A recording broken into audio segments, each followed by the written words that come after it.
बड़े ध्यान से सुने आप इन बातों को अच्छी तरह। एक बात बीच में और सुने तो मजदूर और किसान ये समझते हैं कि अब तो मतलब नाक नहीं पकड़ी जाएगी, लेकिन तुम्हारी नाक अच्छी तरह से चाहे इधर से पकड़ी जाए चाहे इधर से।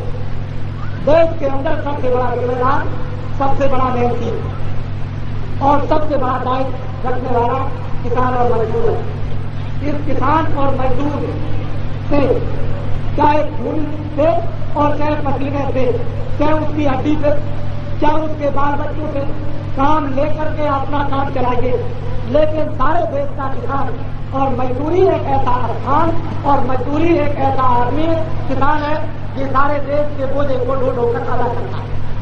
सारे देश के खर्चे को, सारे देश के नुकसान को यही किसान और मजदूर दिया करता है। कोई भी एक नया पैसा न तो राष्ट्रपति, न प्रधानमंत्री, न एमएलए, न एमपी, न पदाधिकारी, कोई नहीं। यही किसान बेचारे अपना खून पसीना बहाकर ये सब कुछ अदा नुकसान का किया करते हैं। लेकिन तुम्हारी समझ में ये कुछ नहीं आता। लोग ऐसी बातें मीठी टुकड़ी करके अखबार रेडियो पर और बुलावा देते हैं, लेकिन देते देते बुलावा अब तो ये दफा तुम्हारे सामने आई। बाबा जी की बातों को अच्छी तरह सुने। एक प्यार था, जंगल में रहा करता था, उसमें सीता और शेर रहते थे। उधर से क्या हुआ कि शेर आए और सीता आया तो छोटे मोटे जानवरों को पकड़ करके खाया। बेचारा जान को बचा करके इधर उधर चिंता करता था, क्या करे, शेर उसको दौड़ा रहा था, वो एक झाड़ी में छूट गया।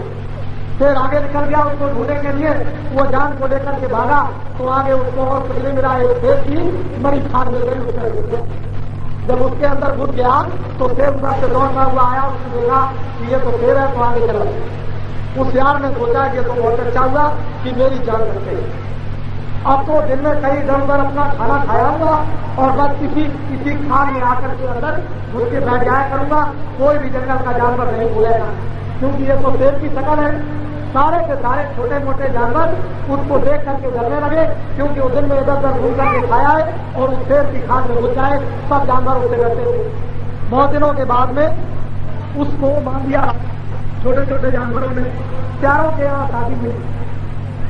जब प्यारों के यहाँ शादी हुई तो उसको बुलाया कि आप हमारे यहाँ चलिए, हमारे जंगल के राजा हैं। तो उसको बैठा दिया।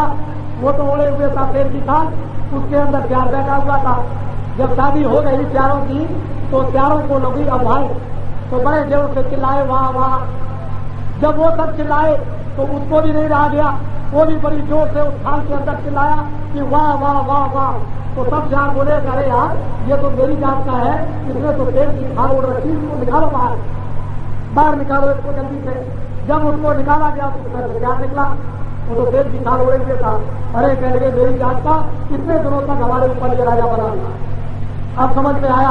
तो जब समझ में इनको आ जाएगा, जब समझ में इनको आ जाएगा तो जो लोग शेर की खान में फंसे हुए हैं और राजा बने हुए उनको सबको निकाल कर बाहर कर दिया जाएगा। तो ये मालूम हो जाएगा तेरे ये तो मेरी तरह से थे। अब घबराए नहीं आप, देखें अच्छी तरह से समझे। मान शक्तियों का जन्म भारत में हो गया, जमाना जरूर बदलेगा, इसमें दो राय नहीं। उसके लिए आप अच्छी तरह से सुन लो और फिर ध्यान दे करके याद कर लो।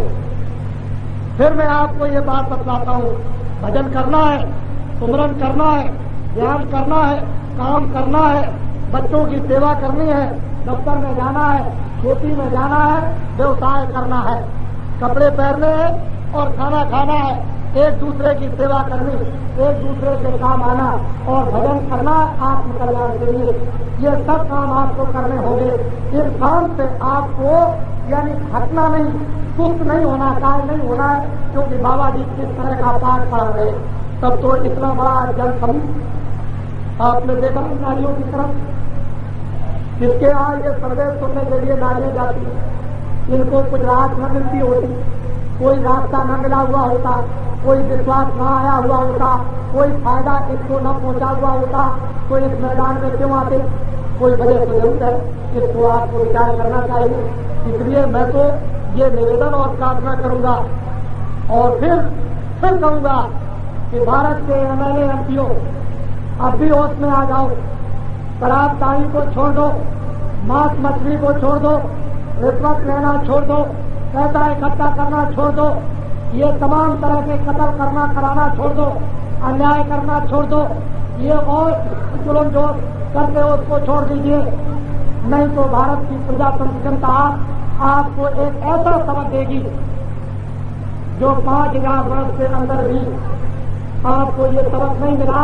ये भारत की प्रजातंत्र जनता अब आपको सबक देगी। मैं फिर सबके लिए हित चाहता हूँ, कल्याण चाहता हूँ और फायदा चाहता हूँ और आराम चाहता हूँ और खुशहाली चाहता हूँ कि लोग राज करें, यही राज करें, लेकिन छोड़कर राज करें, चरित्रवान बनकर राज करें और सेवादार बनकर राज करें, पिता बनकर राज करें, बच्चों को बना दें, सबको भोजन दें, सबको कपड़े दें, सबको मकान दें, सबको न्याय दें, सबको रक्षा दें।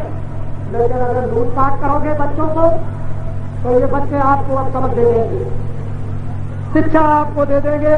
उसके लिए आप ध्यान से सुन लें कि बाबा जी ने स्पष्ट कह दिया कि ये भारत से हिंदुस्तान के तमाम MLA MP जिम्मेदार, ऐसे जिम्मेदार व्यक्ति भारत में, इनको अब क्या करना होगा, इनके लिए आप बड़े ध्यान से सुने कि एक किसान के खेत को रखवाले ने काट कर अपने घर में डाल दिया, किसान से पीट करके रोता रह गया।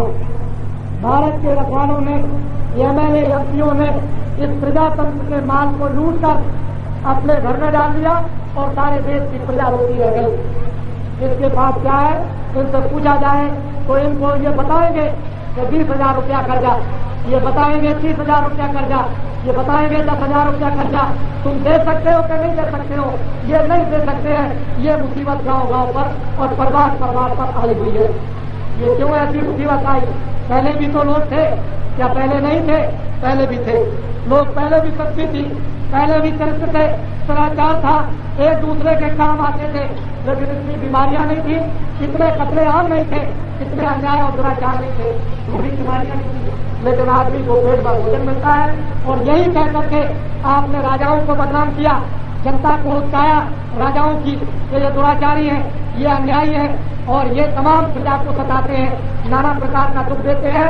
इस तरह से उकसाकर और इन राजाओं की जनताओं को अलग किया, राजाओं को अलग कर दिया।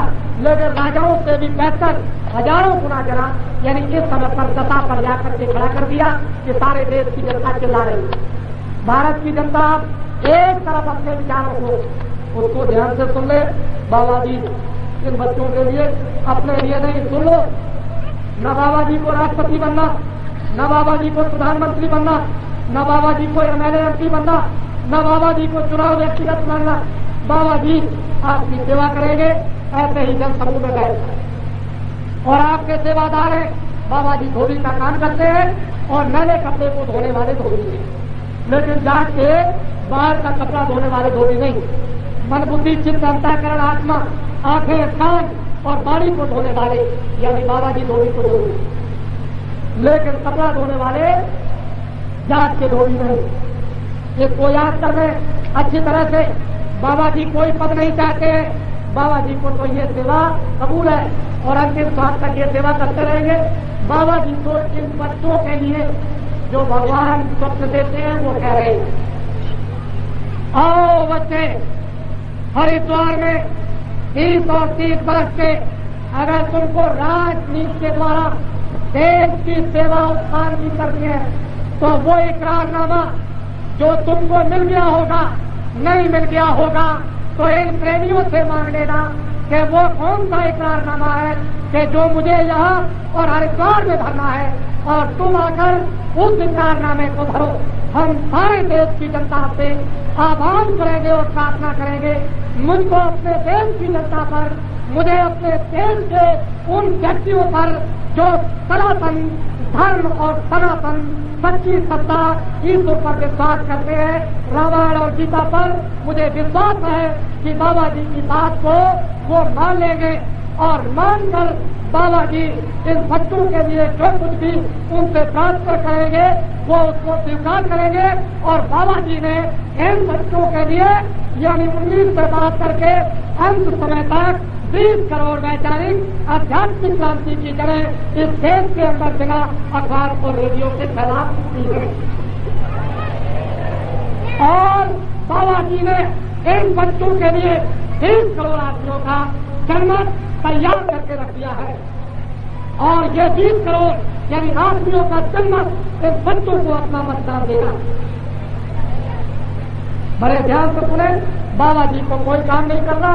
ये बच्चे तुम्हारी रक्षा, भजन करने की रक्षा, भोजन की रक्षा, कपड़ों की रक्षा, मकान की रक्षा, चोरी की रक्षा, चमारी की रक्षा, हर चीज की तुम्हारी रक्षा करेंगे। ये इनके ऊपर दायित्व आएगा और ये उस दायित्व को संभालेंगे, ये उसको पूरा निभा देंगे और जो वो कहेंगे वो करके आपको दिखा देंगे। मुझे उन आए हुए बच्चों पर, उन आई हुई आत्माओं पर जिनको परमात्मा ने भारत भूमि पर इन माताओं के गर्भ से निकाल कर बाहर दे दिया, उन पर मुझे पूरा विश्वास है कि 2 बरस के अंदर ये बच्चे वो काम करके दिखाएंगे जो एमएलए और एमपीओ ने 25 वर्षों के अंदर वो काम करके नहीं दिखाया। केवल सुभाष और गांधी महात्मा का नाम उस 2 बरस के काम से याद रह जाएगा और बाकी सारे लीडरों के नामों को ये बच्चे अपने काम से वो नाम उनका भुला देंगे। आप इसको सुने कि बाबा जी क्या कह रहे हैं। ये अधिकारी काम करना चाहते हैं, ये चाहते हैं कि देश की जनता रो रही, लेकिन ये काम करना चाहते हैं। ये समझ रहे हैं कि मैं सेवादार हूं, मैं इससे अपना पालन पोषण बच्चों का करता हूं, लेकिन एमएलए एमपी न कलेक्टर को काम करने देते हैं, न एसपी को काम करने देते हैं, न क्लर्कों को काम करने देते हैं, न अध्यापकों को काम करने देते हैं। ये किसी को नहीं काम करने देते। कोई एक बच्चा कलेक्टर बनकर, कोई एक बच्चा पदाधिकारी एसपी बनकर या कोई एक बच्चा जज बनकर आ जाए और ईमानदारी से काम करे तो उसका 1 साल के अंदर में 4 बच्चे काम करेंगे। ऐसा काम पर करेंगे कि हर वक्त 11 बोरी बिस्तर बांधकर वो घूमता रहेगा। वहां क्या हो रहा, वो बातें यदि आपको सुनाई जाए तो आप भी चकाचौंध हो जाओगे और कहोगे कि या तो बाबा जी पागल हो गए या मैं खुद पागल हो गया। बाबा जी पागल नहीं, पागल तो आप हो, क्योंकि पागल खाने में पागली चिल्लाया करते हैं। बाबा जी तो पागलपन को खत्म करते हैं।